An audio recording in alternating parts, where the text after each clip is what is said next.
दुनिया को सारी कमाई तूने, और रूह को अपने गवाने चला है। जीत कर इस दुनिया को क्या तुझे लाभ है, आजा यीशु के पास नई जिंदगी है। हमारे उद्धारकर्ता प्रभु यीशु मसीह के पवित्र नाम में आप सभी को अभिवादन। पवित्र शास्त्र बाइबल की पुस्तक में मरकुस के सुसमाचार के 15वें अध्याय के 40वें वचन में लिखा है, वहाँ कई स्त्रियां भी दूर से देख रही थी। उनमें मरियम मगदलिनी, छोटे याकूब और योसेस की माता मरियम और सलोमी थी।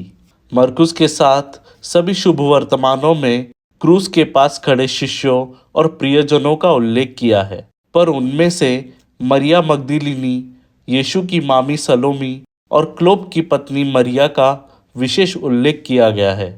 निश्चित रूप से योहान के सुसमाचार के अनुसार यीशु की माता भी उनके साथ थी।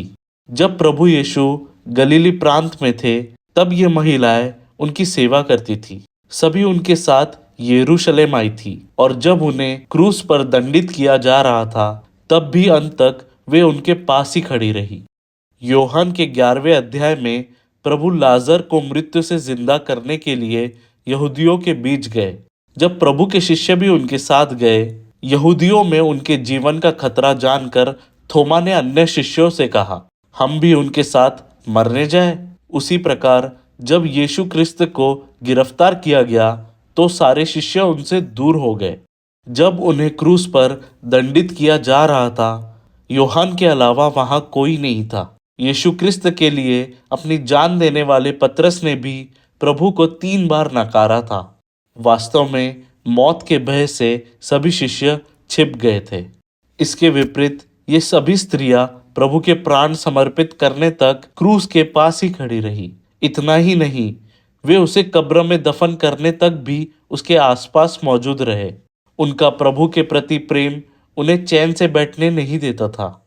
प्रभु यीशु क्रिस्त की क्रूस पर मृत्यु के पश्चात प्रभु के शरीर को लगाने के लिए सुगंधित द्रव्यों को लेकर यही स्त्रियां रविवार की सुबह कब्र की ओर आ गई। अचरज की बात यह है कि मृत्यु पर विजय प्राप्त करने वाले मसीह के पुनरुत्थान की पहली गवाह ये स्त्रियां बनी, और उन्हीं ने प्रभु के पुनरुत्थान की खुशखबर शिष्यगणों और अन्य लोगों को पहुंचाई।